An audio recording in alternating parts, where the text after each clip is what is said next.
All right, I pushed the record button this time.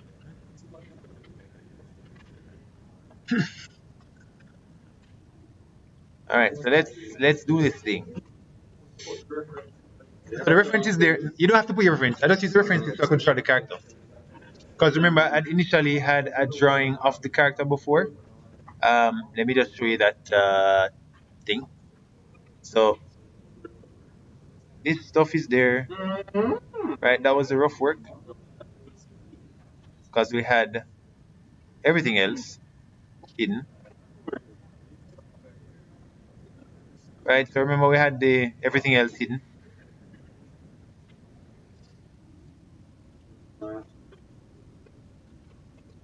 Right, so basically after you've done everything, so this was the rough work and these were the references in my rough work and they were all in one image. Alright, so I'm gonna hide that image and ideally after you finish drawing your character in different parts, and you can look at the parts that I've actually had or actually have. Right, just gonna put them back on and I'm putting them on based on their layers. Right, so eyes and eyebrows and mouth and hand and arm. So everything is there now. Cool. Now this is the character before it's being rigged, right? So here's what we want to do specifically. We want to make sure all the parts move properly. So what I'm going to do first of all is I could do it one of two ways. I can either rig them first or position the parts. I feel more comfortable rigging them in terms of getting the hierarchy okay first, and then afterwards I will put the positions together. You can do it in either way. Doesn't really matter. Right, so when you're doing something like this, you have to open up the timeline view and there's something called the schematic view. Right, so if we can look for a schematic here, it looks something kind of like this. Now if I want to open up everything, and I can always just put it somewhere so you can actually see it. Usually they place it somewhere down here somewhere. But it doesn't really matter where you put it really. So I'm going to put this over here, schematic. And if you want to show just the schematic by itself, you can use the tilde button that's the one beside the one, the alphanumeric ones at the top below escape. Press that and it shows everything. So this is going to show you basically, yeah, everything. And you see everything in one layer. You can always zoom in, zoom out, right? But everything here is like this. So basically what we're drawing on is called the table. Cool. And each of them have their columns. So this one we have called wolf. This was our drawing before, right? Right. If you click on a little arrow that says column 1, you can see a little thumbnail of what that particular layer looked like. So that was our little template or our little reference. They have ear, tail, hand, head, all these different parts, right? And what I need to do is make sure everything is done in a structured way. So if you think about your entire body, what you're gonna see is, yeah, limbs and ears and head and eyes. So this is Patrick. Say hello, Patrick. Alright, so what we're gonna break it down is you're gonna have your body first and you have your head. So we're gonna work with those two parts first. Alright, so here's what we have here. Huh? Yeah, everything is labeled already. Remember, if we look in our view here for the layers, we have all the layers. So back to schematic. Alright, so let's look at what we're looking for. We're looking for head's there, and we're looking for body. We're looking for body and tail. So if we can find the shirt is the body. Right, what we're gonna do is attach the head to the body. Right? Because remember, if the body moves, the head needs to move as well. Right? What else is on the head? Eyes are on the head, right? So eyes are there. So I1 versus I2. So eyes are the white ones, right? You just press this little arrow on them. So that shows you the preview.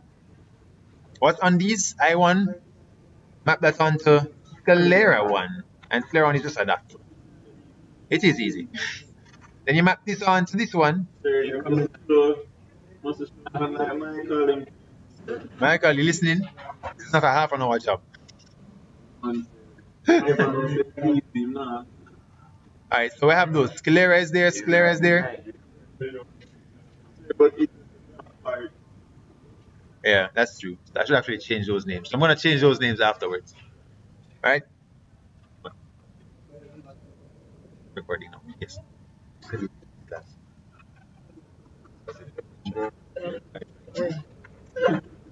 You can watch it soon.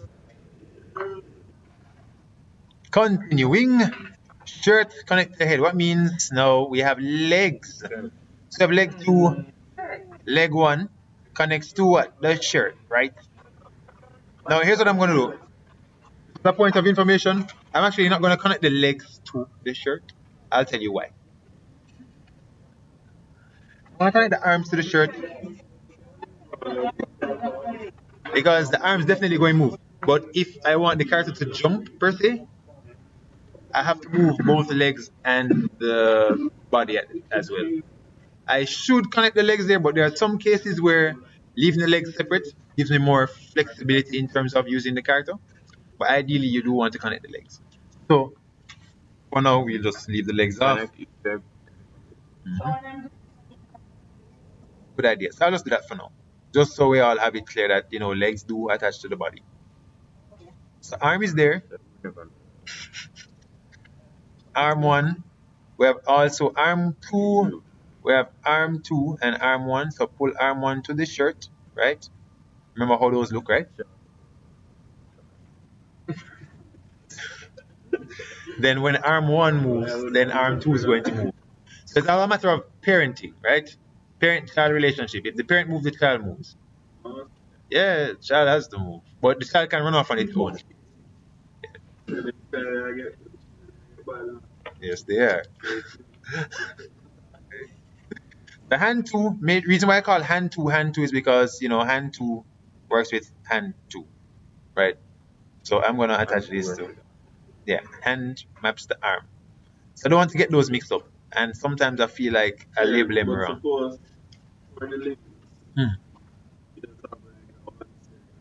That's fine. Yeah. As long as you... The hand, yeah. The arm 1, what's next? Connects the hand 1. Bam. What do those look like? That and this. Is that correct? Let me check. Yes, it is. So that one is that one. Cool. Back to the schematic, please. Let's continue. So we have the tail. Tail connects to the shirt. Bam. And the ear connects to what? The head. Where's the head? Over here somewhere. Bam. Head over there. And ear 1 and ear 2. Ta-da. My. This looks so messy. Eyebrows now. Eyebrows, mouth, head, everything. Eyebrows connected to the head. Cool. We could connect the eyebrows to the eyes, but we can leave it to the face because eyebrows could move independently of the eyes sometimes. So I'm going to connect it to the head.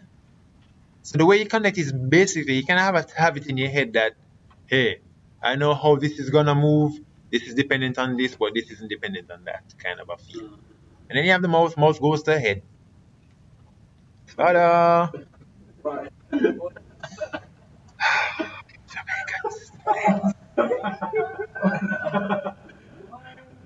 I can't deal with this.